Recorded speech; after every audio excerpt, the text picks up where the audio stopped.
우리 요나서 너무 잘 알고 짧은 그런 4장까지 있는 내용 중에서도 크게는 예수님의 어떤 사역 또는 하나님의 성품, 또 하나님께서 한 사람을 통하여서 일하시는 그 역사하심, 기타 등등 여러 가지를 우리가 잘 배울 수 있는 아주 정말 우리 삶 속에 너무 밀접하게 잘 적용할 수 있는, 다른 선지서보다 요나 선지서는 굉장히 우리에게 그 뭐랄까 삶 속에서 가장 깊이 연관 지어질 수 있는 그런 말씀이죠. 우리가 잘 아는 것처럼 연하는 하나님 앞에 그 부르심을 받았습니다. 소명을 받았죠. 그러나 그 부르심이 그, 그 부르심과 하나님께서 사역 맡기시는 그 자기에게 주어진 사명이 마음에 들지 않았어. 자기 마음에 들지 않았어. 하나님께서는 니느웨로 가라는 하나님 명령이 자기 마음에 들지 않은 거예요. 왜냐하면 니느웨는 아수르의 수도였거든요. 정말하면 강한 힘으로 다른 민족을 정복시키는, 정복하는, 그래서 나라의 이렇게 정말하면 폭군 같은 나라죠. 폭군 같은, 그래서 거대한 강대국 나라. 최근에 들어서 미국이 막 이렇게 하잖아요. 뭐 별로 좋지 않잖아요. 과거 2차 세계대전 때 일본도 그랬었잖아요. 약간 연하 선지자가 살고 있었을 때는 이 아수르가 그런 나라였어요. 그래서 그 아수르 수도에 복음을 전하라는 그 하나님의 메시지, 하나님의 그 명령이 요나는 도저히 받아들일 수가 없는 거예요. 지금도 우리 일본에서 선교 사역을 하고 계시는 분이 있습니다만은, 일본에서 선교 사역 하시는 분들에 대해서 마음이 보면은 좀 특별하죠. 다르죠. 과거 일본 어떤 그런 아픈 상처나 이런 것들이 있기 때문에 옛날에는 그렇게 뭐, 지금은 이제 괜찮습니다만은 과거에 뭐 몇십 년 전에는 절대 일본 같은 나라를 선교 지역으로 생각하지 않았죠. 우리나라가 오히려 다른 어떤 열방으로 향해 가는 선지자들은 많이 있었지만 일본으로 가는 것을 다 꺼려하는 사람들이 있었습니다. 그래서 하나님의 그 가지고 계신 계획과 자기 자신의 판단에 따라서 이제 여기는 내가 갈 곳이 아니고 내가 가고 싶지가 않아.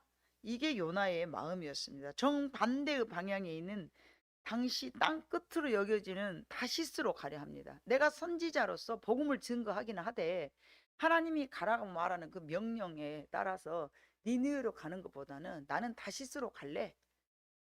선지자 역할을 안 한다는 게 아니에요. 단지 그곳에 가서 복음을 증거하라는 하나님의 명령에 마음속에서 같이 예, 그래, 저 거기 가고 싶었어요. 보통 우리 그러잖아요. 저 원래 그런 계획이 있었어요. 그러니까 저 받아들여요. 예를 들어서 멀쩡한 사람한테 채용아, 너 일본으로 하나님께서 너를 쓰시려고 그러는데 네가 선교사로 파송돼야 되겠다. 선교사요? 저 생각도 안 해봤는데요. 전 일반 뭐 교회에서 봉사하는 건 제가 생각했지만요. 선교 이런 건 전 생각을 안 했어요. 그럴 수 있어 없어? 너무 그럴 수 있는 거예요. 연하는 왜 그랬대야? 그러지 말고 우리들의 삶 속에 여러분 생각해 봤을 때 하나님께서 내가 원하지 않은 길을 너 이리 가거라 그러면 예 그러고 갈 사람이 그렇게 많지 않아요. 근데 우리는 요나를 자꾸만 아우 왜 이렇게 선지자가 돼가지고 하나님 말씀에 거여가면서 그래 말을 안 듣고 말이지. 예? 그래 고집이 세나 뭐 하면서 생각하잖아요. 그런데 이게 조금만 다른 시각으로 이렇게 바꿔서 본다면 우리들의 신앙생활에서 얼마든지 있을 수 있는 일입니다. 정반대의 땅 다시스로 가는 거예요. 이것은 하나님의 명령에 대한 거부이자 불순종인 동시에 큰 착각에 대한 행동이었어요. 하나님을 피할 수 있다는 큰 착각. 내가 이쪽으로 가면 하나님 명령을 거역할 수 있어. 하나님 나보다 니느웨로 가라겠지만 나는 그쪽이 아니고 하나님 피해서 다시스로 가면 하나님 나 모르실걸? 뭐 아신다 하더라도 나 거기 가고 싶지 않아. 이게 요나의 마음이었어요. 그런데 하나님의 손에서 우리는 도망칠 곳이 없죠. 도망칠 곳이 없는 거예요. 여러분 옛날에 저 어렸을 때 손오공 영화를 봤는데 손오공이 그 아이가 누구를 피해갖고 막 도망을 갔어요. 맨날 며칠 도망갔어. 말 타고 도망가고 뛰어서 도망가고 뭐 축지법으로 날라서 돌아가고 막이 정도는 안전하겠지 하고 봐본 게 부처님 손끝들이 앉아 있는 거예요. 그 상상을 제가 해봤어요. 오늘 이 말씀을 준비하면서. 요나도 그래요. 뭐 정반대인 다시스로 가면 하나님 나 뭐 괜찮으시겠지. 근데 하나님의 손이 닿지 않는 곳이 없는 거죠. 온 우주에. 예. 결국 요나는 하나님의 말씀에 따를 수밖에 없었고 그가 원하는 일은 일어나지 않고 하나님이 원하시는 계획대로 진행이 된 거예요. 그러니까 요나가 분노를 할 수밖에 없는 거예요. 이때 하나님께서 여러분 세 가지 질문을 하십니다. 첫 번째 3절의 말씀에 네가 성냄이 마땅하냐라고 물어본 거예요. 예, 3절 여호와여 원하건대 내가 내 생명을 거두소서 사는 것보다 죽는 것이 내게 나음이다. 여호와께서 이르시되 네가 성내는 것이 옳으냐 하시니라. 4절 네가 화내는 것이 맞냐? 라고 물어보시는 거예요. 몇 주 전에도 예수님의 질문을 통하여서 우리를 하나님께서는 뒤돌아보게 하신다는 메시지를 여러분들 전했는데 하나님도 이와 같이 잘못된 우리의 인생에서 채찍으로 가하신 것이 아니라 상황을 통하여서 우리를 뒤돌아보게 하는 거예요. 제가 요즘 뒤돌아보고 사는 세상입니다. 아니 왜 우리 교회 이렇게 자꾸 나가고 또 나가고 그러지? 그러니까 저 입장에서는 뒤돌아볼 수밖에 없더라고요. 뭐가 잘못했지? 내가 뭘 잘못한 거지? 하나님 지금 어떤 말씀을 저한테 하고 계시지? 그런데 하나님 네 초심을 잃었느니라 말씀하시는 거예요. 네 첫사랑을 잃어버렸네. 네 첫사랑을 회복돼야 된다. 누구에 대한 첫사랑? 하나님을 향한 첫사랑? 영혼에 대한 첫사랑. 제가 그때는요. 뭐 한 영혼을 위해서요. 부산도 갔어요. 부산도. 부산에는 여러분 사람이 없을까요? 일본에서 한 자매를 만났는데 그 자매가요. 이러는 거예요. 우리 명숙 집사하고 같이 룸메이트로 학교 시절이었어요. 근데 교회를 가기가 싫다는 거야. 왜? 명숙이가 전도해 놨는데 룸메이트예요. 집사였어요. 집사님, 내 룸메이트가 제가 전도를 해놨는데 교회를 가기 싫어해요. 이유가 뭐냐? 지금 일본 지바 베델교회 담임 목사님 정영철 목사님이 싫다는 거예요. 이유가 뭐냐? 자기 그 부산에 살고 있는 자기 어머니가 다니는 교회가 이게 뭔가 좀 어째 치바 베델교회는 합동치기거든요. 그런데 왜 좀 다르지?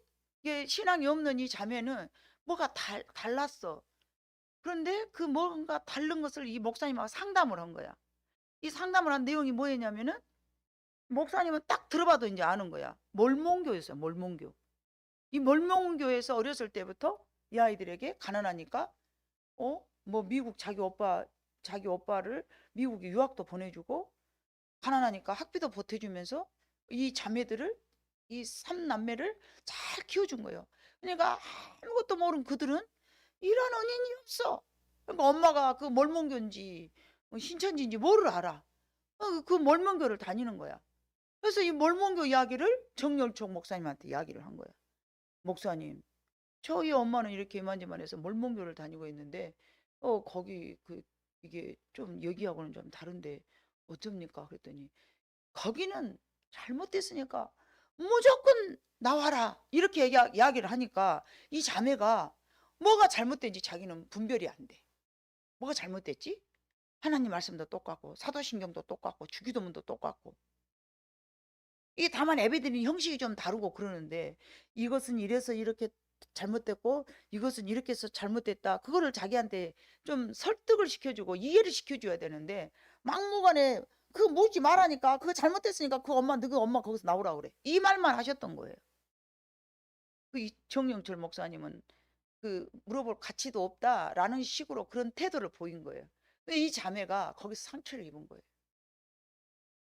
그래서 자기는 이 교회를 다니고 싶지 않다. 저는 그 한 자매가 나한테 너무는 그때는 집사였고 그때 저는 뭐 교회를 운영하지도 않았지만 교회 담임 목사 책임자도 아니었지만 그 말에 의하여서 그 한 영혼이 저한테는 너무 소중하게 느껴졌어요. 그래서 그 자매에게 좋다. 그러면 내가 너희 교회가 그때 몰몬교인지도 몰랐어요. 너희 교회를 내가 한번 가보고 그 교회가 이렇게 이렇게 잘못됐다 이것을 내가 설명을 해줄 테니 너는 나를 보고 다시 집 앞 배들교회를 나가. 여기는 합동측이었거든요. 그럴 수 있겠니? 하고 제가 이제 안수해서 그 마음을 읽어줘가지고 상담을 했지 않겠습니까? 그때는 내가 조집사였죠. 조집사님이 그렇게 해주신다고 하니까 그게 위안을 받고 교회를 나가기 시작한 거예요. 그럼 네가 언제든지 거기 학생이 유학생이었으니까 한국으로 올 때 나한테 연락을 해라. 그럼 내가 너와 함께 손을 잡고 부산을 가서 거기서 너 교회를 내가 한번 주일날 가서 그 교회를 가보고 뭐가 틀린지를 내가 보고 해줄게. 그러고 제가 그때요 부산에 몰몬교회를 갔어요. 토요일날 갔다 부산 갔다 그날 갔다 못 오죠. 그 교회 예배를 드려야 되니까. 예배를 드려야 되잖아요. 뭐가 잘못된지를. 가서 보니까 제가 가서 보니까 몰몬교회인 거예요. 목사도 없죠. 몰몬교회 예배는 그렇게 드리더만요. 다 형제더만요. 형제 해가지고 돌아가면서 간증하고 돌아가면서 성경 읽고 돌아가면서 이제 그 뭐 이렇게 애들도 나와서 같이 찬양하고 뭐 그런 식으로 예배를 드리는데 이건 뭐 예배요 뭐요. 제가 보니까 이건 예배도 아니고 뭣도 아닌 거예요. 근데 이 자매에게 무슨 말을 해서 이거는 잘못된 교회라고 말을 제가 해줘야 되잖아요. 신앙도 없고 교리도 모르는 이 딸에게 뭐라고 해야 될까? 나는 설명을 어떻게 해서라도 이거를 바꿔야 되는데 그 바꿔주는 그 기술이 저한테는 경험이 없다 보니까 저는 요만할 때부터 합동측 교회만 다녔으니까 이게 잘못된 것이라는 건 알지만은 그 아이를 설득을 시키려면은 뭐가 잘못된 것을 먼저 말을 해줘야 되잖아요. 교리적으로는 이해가 못 알아먹을 것 같고. 그래서 일단은 내가 거기 가봤더니 목사가 없고 하나님을 찬양한다라기보다도 자기들이 그 신앙생활을 하면서 그 예배에 대한 중심이 하나님이 아니고 자기들의 어떤 그 만난 하나님을 간증하는 형식의 예배였어요. 그래서 내가 들어봤을 때 그게 가장 컸어요. 그래서 그거를 내가 하나님을 우리는 높이고 하나님을 찬양해야 되는데 예배의 형식이 하나님 중심이 아니고 인간적인 중심으로 되어가지고 이게 좀 잘못됐다. 그리고 이 교회는 예수가 없다. 우리를 구원해 주시는 예수님인데 예수님에 대한 것이 없다. 이 두 가지를 제가 이렇게 설명을 해줘요. 근데 그 설명을 자기는 지금도 몰라. 그때 당시 자기는 그것이 이해가 안 돼. 그냥 나만 따뜻하게 해줬던 그 집단들이 좋고 고마운 것 뿐이에요. 그래서 나오라 한 게 나간 것 뿐이에요. 그런데 이 자매가 무엇에 또 감동이 됐을까요, 여러분? 부산까지 가서 자기 집에서 하룻밤 잠자고 자기의 그 답답함을 해결해 주기 위해서 광주에서 부산까지 가고 하룻밤 잠자고 우리 교회도 내버려 버리고 자기의 그 고충을 해결해 주기 위해서 움직였던 그 행동에 감동이 된 거예요.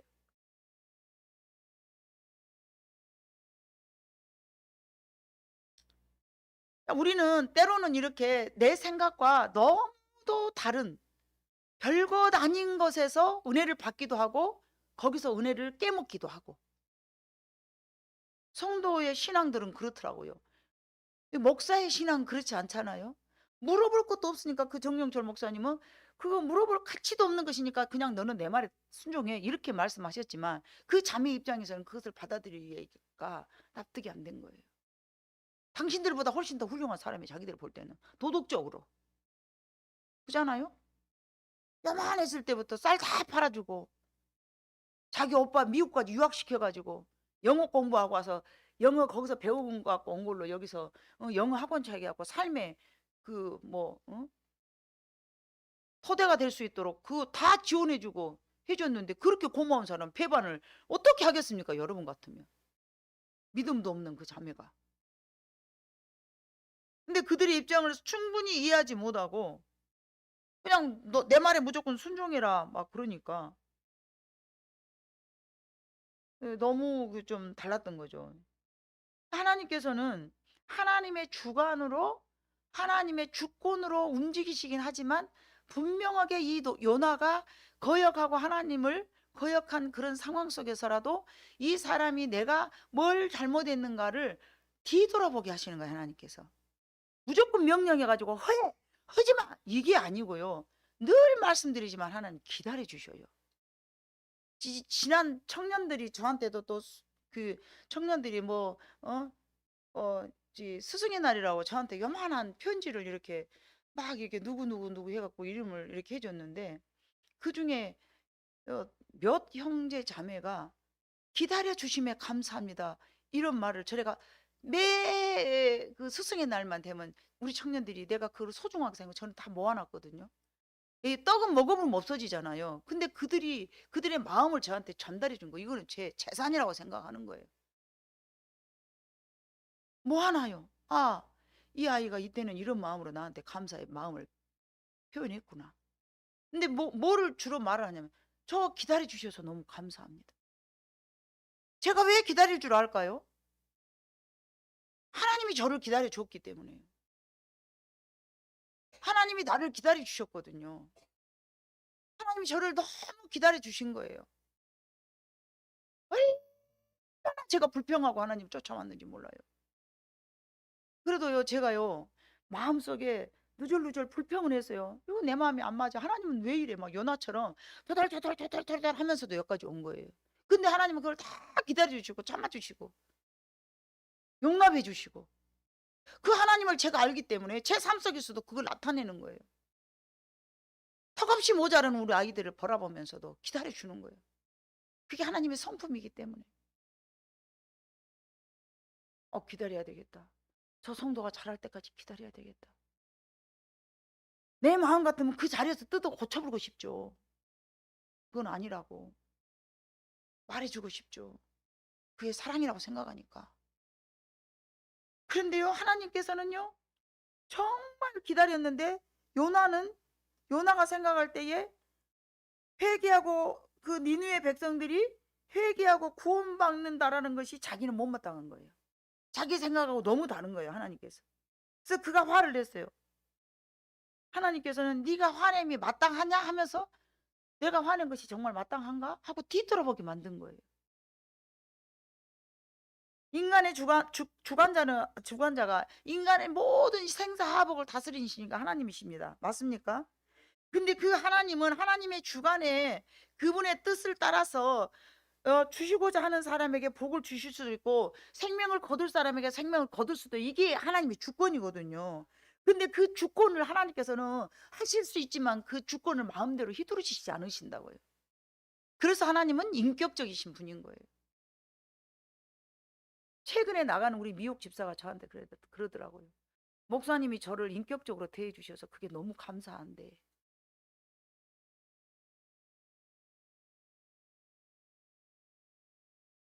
거나 나은이한테도 저는 인격적으로 대합니다. 왜요? 그 생명도 하나님의 영혼이라고 생각하니까. 제가 막 얘들 이뻐하고 그런 사람이 아니에요.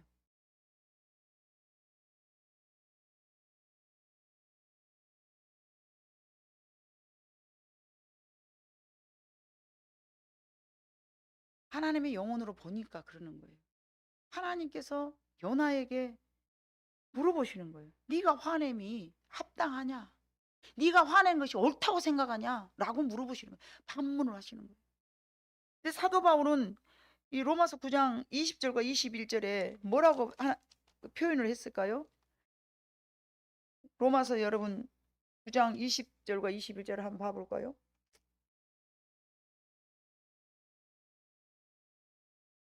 이 사람아 네가 누구에게 감히 하나님께 반문하느냐? 지음을 받은 물건이 지은 자에게 어찌 나를 이같이 만들었느냐 말하겠느냐? 토기장이가 진흙 한 덩어리로 하나는 귀 있을 그릇을 하나는 천이 쓸 것을 만들 권한이 없느냐? 근데 우리는요 하나님의 그 권한을 인정하지 않아. 자기가 원하는 자기의 인생이 만들어져야 돼. 그러지 않으면 하나님 앞에 막 화를 내는 거예요.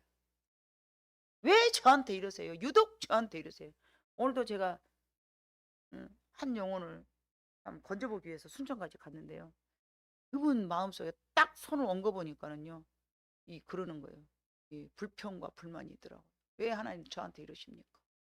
왜 저한테는 유독 이렇게 힘든 인생을 살게 하십니까? 또 우리 집사님은 하나님 앞에 약간 심하게 제가 못하죠. 무참할까 봐서. 하나님 앞에 약간 불만이 있으시고 좀 원망이 있네요. 네, 있어요. 그럴 수밖에 없네요. 그럴 수밖에 없겠네요. 인간은 하나님 앞에 불평하거나 원망할 수 없음을 바울이 이야기한 내용이에요. 로마서 9장 20절과 21절. 그럼에도 불구하고 요나가 이 일로 하나님 앞에 성낸 것은 첫 번째, 하나님을 존중히 여기지 않았다. 두 번째, 이웃에 대한 사랑이 결여되었다. 세 번째, 자신의 마음을 다스리지 못했다. 잠언서에 그랬죠. 성을 빼앗는 것보다 자기 마음을 다스리는 것이 더 복되다. 우리의 마음을 잘 다스릴 줄 알아야. 누가 성질될 줄 모르겠어요. 누가 성질 안 납니까? 지렁이도 밟으면 꿈틀 한다는데. 근데 그걸 잘 다스리는 사람이냐, 다스리지 못하는 사람이냐, 그것을 따져서 그 사람은 인격이 성숙했다, 그 사람의 인격은 아직은 철부지다, 우리가 이렇게 말하잖아요. 근데 요나는 성숙한 인격이라고 말할 수 없어. 철이 없었어. 자, 요나서를 통해서 우리가 꼭 알아야 할 이러한 죄를 범하지 않아야 되는 게 바로 요나서가 기록된 이유입니다. 여기서 아멘 나와야 돼. 요나서를 하나님께서 기록한 이유가 너희는 요나처럼 하지 말라는 이유다니까요. 한 요나의 선지자를 고발하고 얘는 이랬대 하면서 우리를 보고 판단하고 정죄하라고 기록한 것이 아니라 너희도 충분히 이럴 수 있어. 그러니까 요나 같은 죄를 범하지 마. 그게 요나서를 기록해는 하나님의 목적이라고요.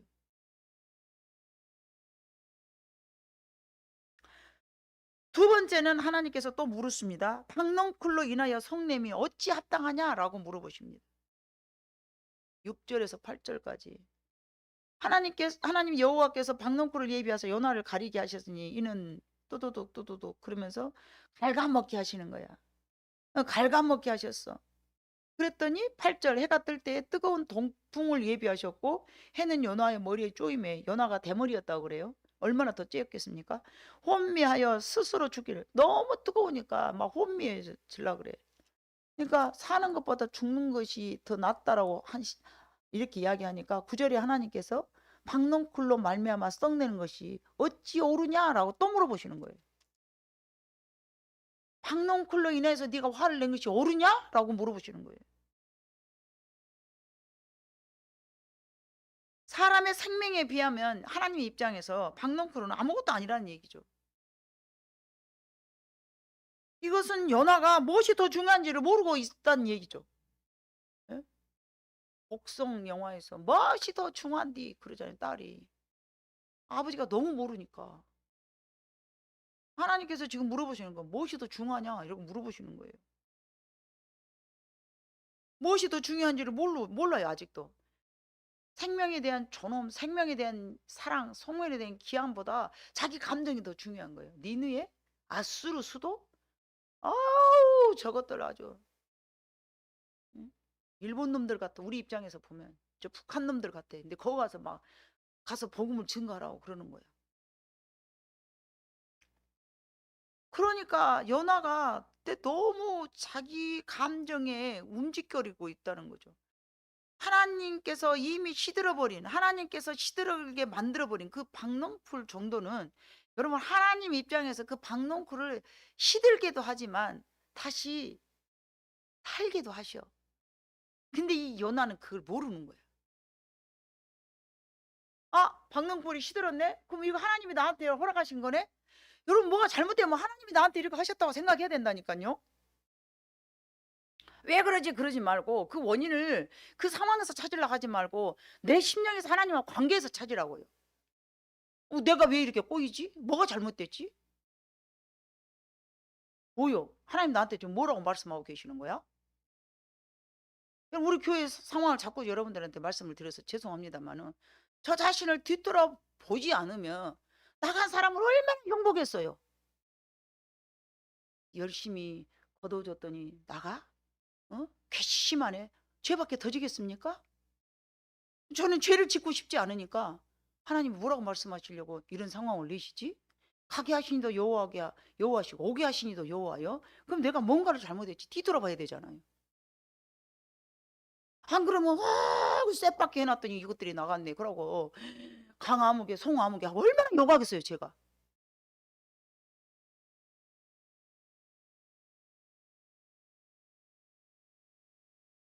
뭘 그렇게 옮겨 다니는 거야? 막 이러잖아요, 제가. 그럴 수 있잖아요.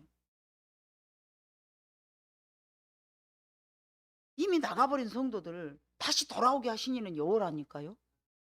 박넝쿨을 시들어 버리게 하나님이 하셨으면은 다시 회복시키는 것도 하나님의 능력인 거예요.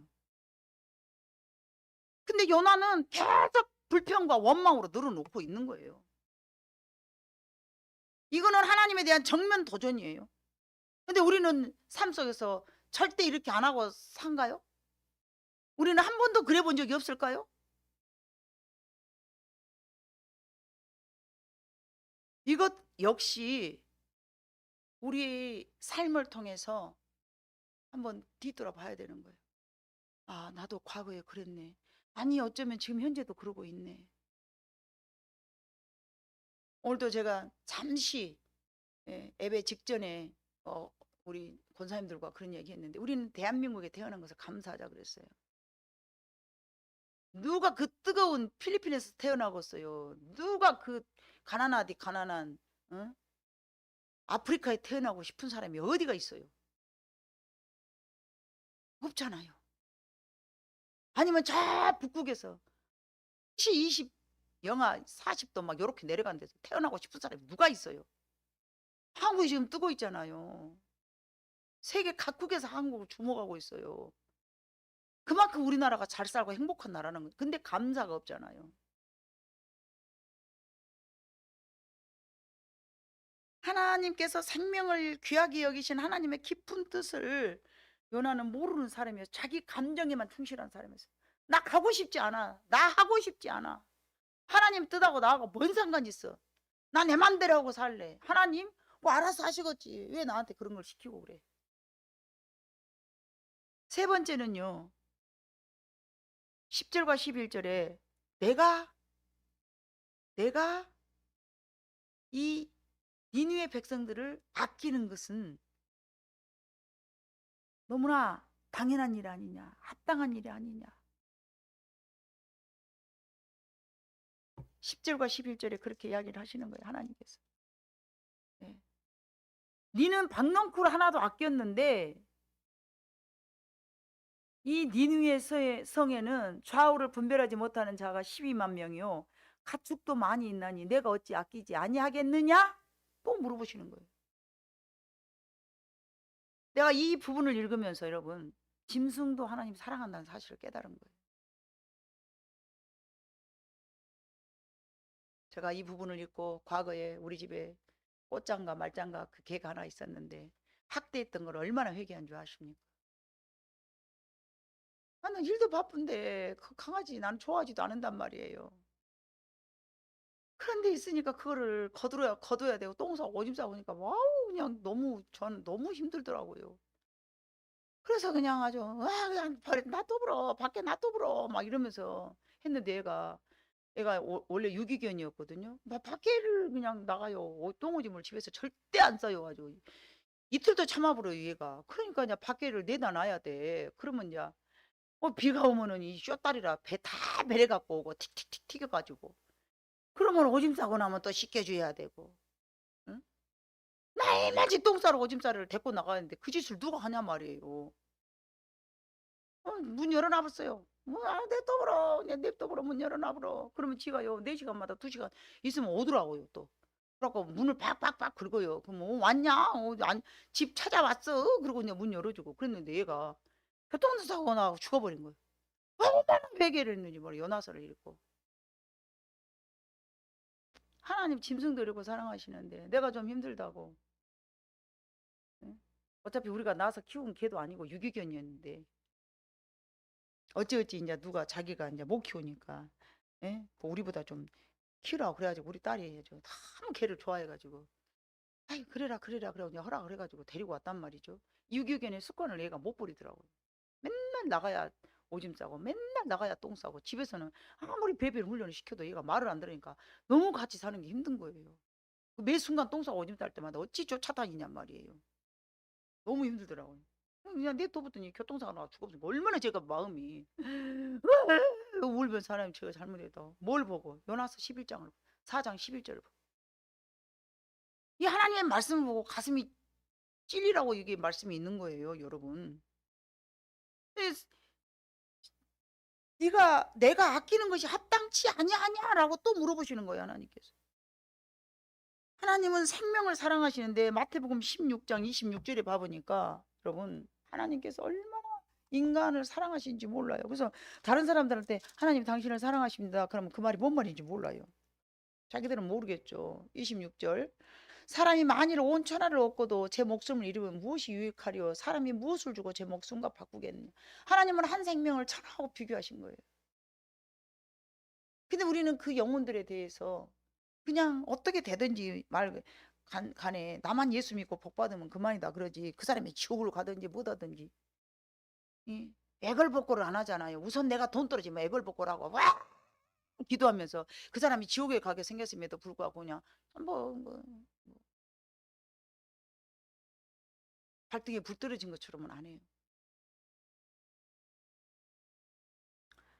하나님, 이 요나의 그 세 가지 질문을 통해서 우리가 알아야 할 것이 있는데, 이 요나의 시선과 하나님의 시선이 너무 다르다는 것이죠.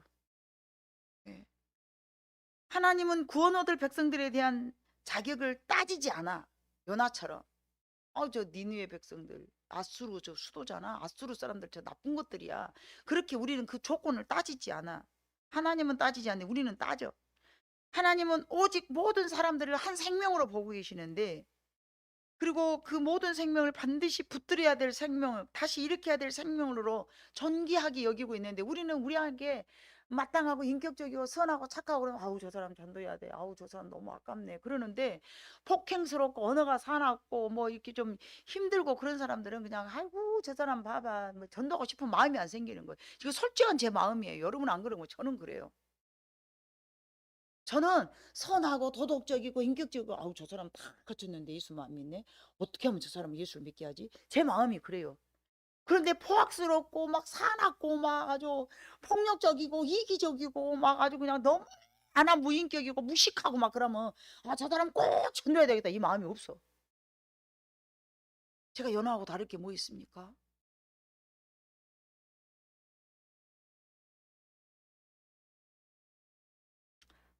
제가 연하하고 다를 게 없지 않습니까? 그래서 우리는 오늘 연하에게 질문하는 이 질문을 통해서 하나님이 무엇을 가장 소중하게 여기시는가를 우리가 알아야 될 것 같습니다. 하나님은, 우리는 하나님의 마음을 잘 알아야 돼요. 하나님을 알자, 힘써 여호와를 알자. 음. 참 이상한 것이 하나 있는데, 하나님의 질문들에 요나가 대답이 없어. 요나서는 하나님의 이 사장에서 지금 세 가지로 질문을 했잖아요. 그런데 요나서가 끝까지 대답을 안 하고 요나서가 끝이 나요. 왜 그랬을까요?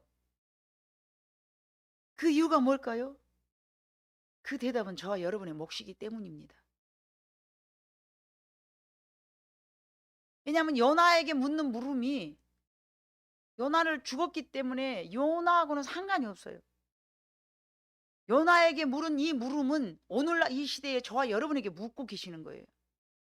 그렇기 때문에 대답은 저와 여러분의 몫이라는 거죠.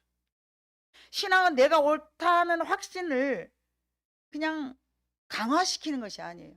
이 요나의 신앙은요, 이 요나의 신앙은 하나님의 시선과 너무 다른 신앙이었어요. 근데 그게 자기가 옳다고 생각한 것을 누구한테 주입시키고 가르쳐 봐보세요. 하나님의 계획과 너무 다르죠.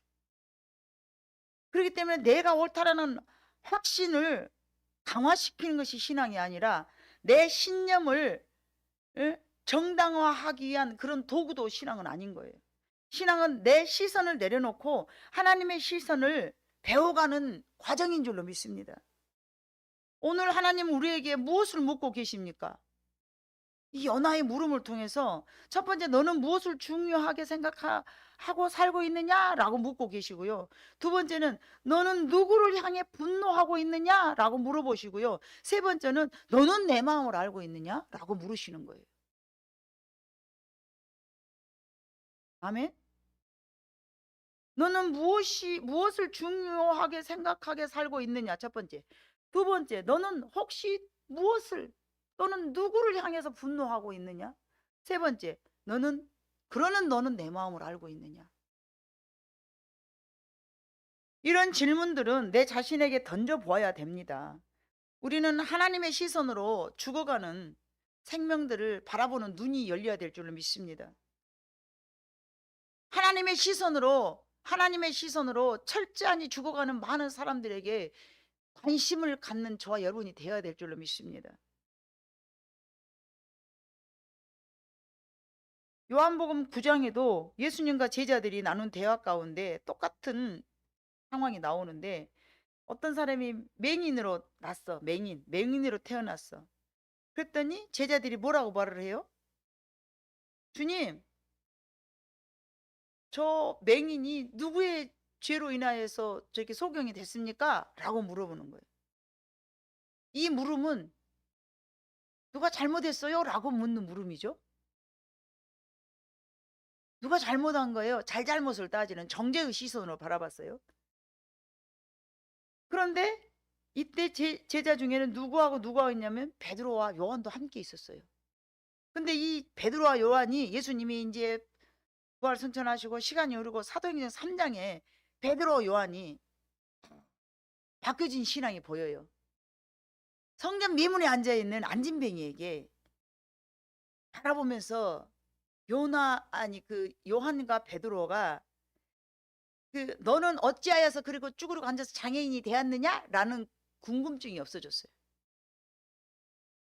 거기 봐보면은 안진뱅이를 베드로가 주목하여 보았다라고 써졌는데, 이 주목하다라는 우리 한국말은 주목하다인데 그 헬라어 그거 번역한 걸 봐보니까 응시하다, 존경하다. 그 주목하다는 어머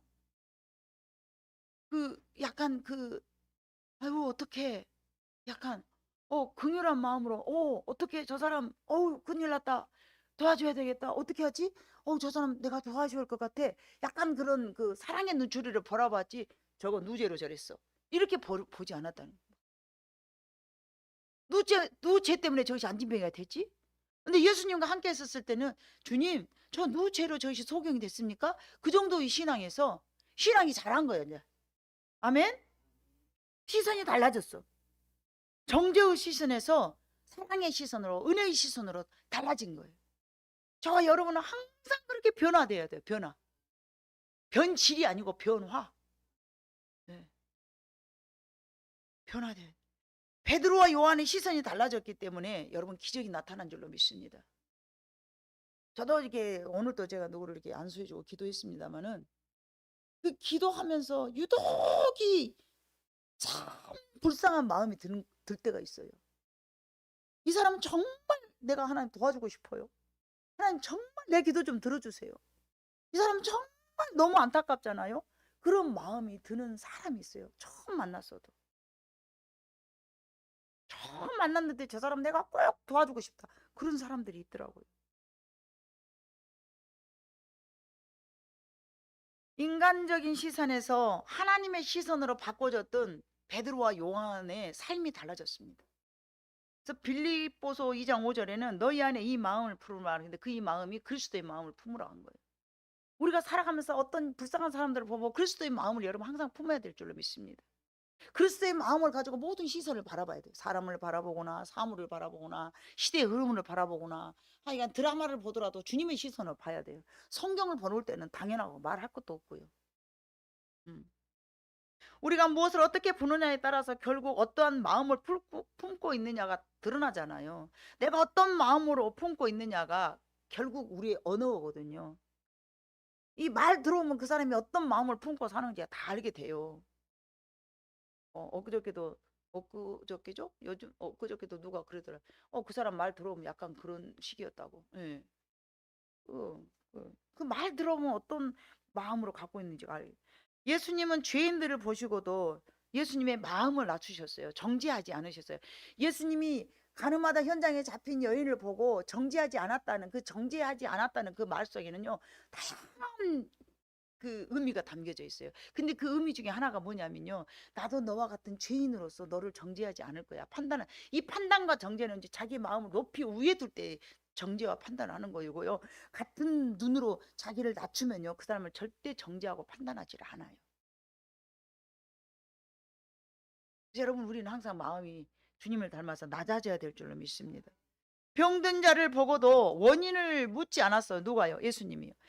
이제 우리들의 시선을 달라져야 되겠습니다. 왜 저럴까 해서, 무엇이 문제인가, 그런 시선에서 은혜와 긍휼로 바라보는 시선으로 우리 모두가 달라져야 됩니다.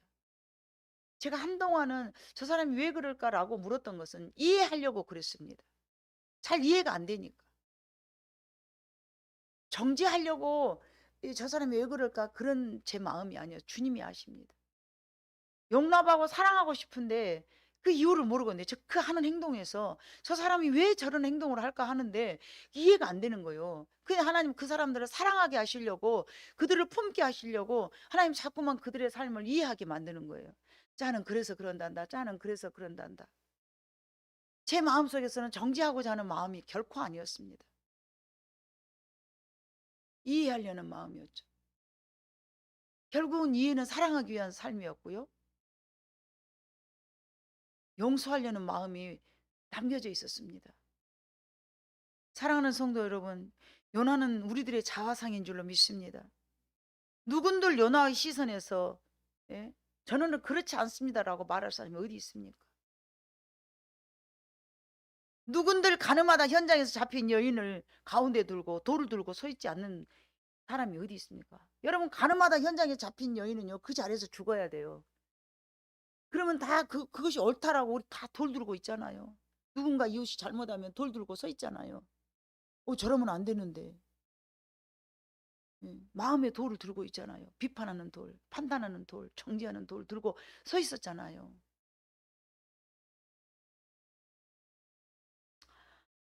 자, 우리가 기도하는 자리에서는 하나님을 찾죠. 기도하는 자리에서는 사랑해야 되는데, 용서해야 되는데, 제가 잘못 살았습니다. 그 기도하는 자리에서는 그 하나님을 찾아요. 그러나 우리가 뭔가 결정해야 되는 자리에서는요, 정말로 우리의 판단을 먼저 앞세웁니다. 저거 어떻게 해야 돼? 자기의 생각이나 자기 의지, 하나님 입장에서 보지 않고요. 그래서 우리는 한 걸음 더 나아가서 남을 판단하는 마음, 또 무언가 잘못됐는가를 구별하라는 마음, 이런 마음보다는 은혜의 마음으로 될 수 있으면 품고 이해하고 사랑하려는 마음으로 여러분들이 가져주시기를 하나님이 요구하실 줄로 믿습니다. 그 영혼 한 사람 한 사람을 사랑으로 품고, 심지어 우리의 마음에 맞지 않는다고 분노하는 모습은 좀 어떻습니까? 여러분, 고린도전서 2장 16절을 한번 봐볼까요? 고린도전서 2장 16절, 265쪽입니다. 다 찾으셨으면 함께 합독해 보겠습니다. 시작. 누가 주의 마음을 알아서 주를 가르치겠느냐? 그러나 우리가 그리스도의 마음을 가졌느니라. 아멘. 바울이 이미 그리스도의 마음을 저와 여러분에게, 성령님이 임하셨기 때문에 여러분의 마음속에 작든 크든 그리스도의 마음이 있습니다. 잠자고 있는 저 베드로 제자들이 막 풍랑이 만났어요. 근데 예수님이 저 고물 밑에 있다고 그랬잖아요.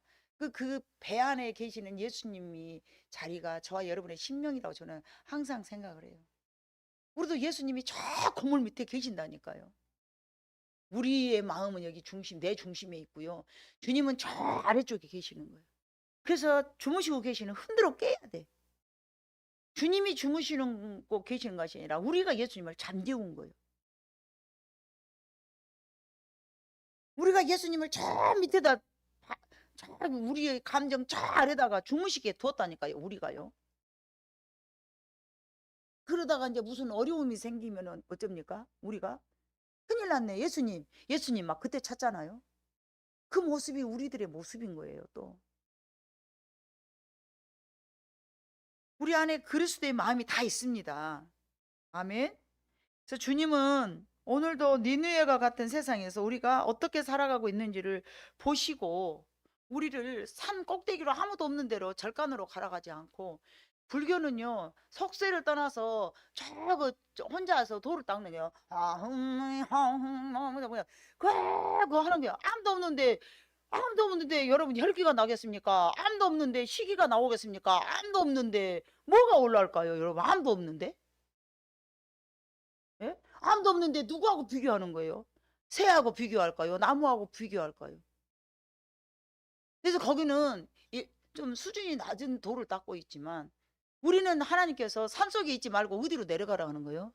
가라 너희는 세상으로. 얼마나 성도들이 살아가기 힘든지 몰라. 외롭기는 하지만 채용아 네 산속에 있어봐. 죄질 이유가 없어. 욕심도 안 나, 시기도 안 나, 판단하지도 않아. 누가 너 건들도 안 해. 뭔 죄를 짓겠어? 아침에 일어나면 나물 먹고 앉아서 쟤들하고 있는데 무슨 죄를 지겠냐? 뭐 아무래도 다 해요. 근데 우리는 사람들 속에 들어가서 예수님이 마치 세상에 내려오신 것처럼 우리는 죄악이 가난한 곳에 날마다 들어가는 거예요. 여러분 오늘 또 겁나 고생했어. 내가 박수 쳐줄게. 얼마나 힘들어, 얼마나 힘들어, 얼마나 힘들어. 이 사람 저 사람 저 사람 저 사람 아주 막 이상한 사람, 삐뚤어진 사람, 모노난 사람, 아주 찌그러진 사람, 못한 사람, 별 사람들 속에 살다봤으니까 여러분이 얼마나 힘들었겠어. 그 속에서 거룩한 하나님의 진리의 말씀을 지키려니까 너무너무 힘든 거죠.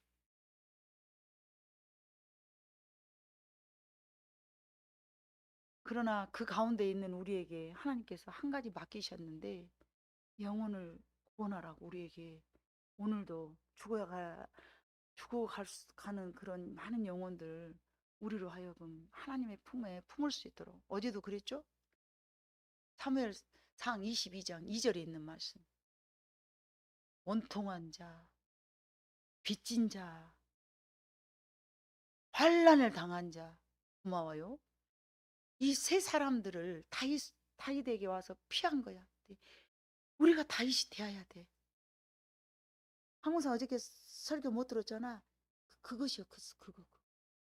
가서 했으니까 괜찮아. 어디 가서 보니까 꼭 위로해 줄 사람이 있었더래요. 우리는 그런 사람이 되어야 돼. 안 되니까 여기서 배워갖고 세상에 나가서 그런 사람들 위로자가 되고 삐딱한 사람 아이고 주님의 사랑으로 사랑하기가 힘들지만 또 해보려고 노력하고 아멘. 이제 우리 모두는 나의 시선에서 하나님의 시선으로 바뀌어줘야 우리의 인생관이 달라지고 인생의 삶의 목표가 달라질 줄로 믿습니다.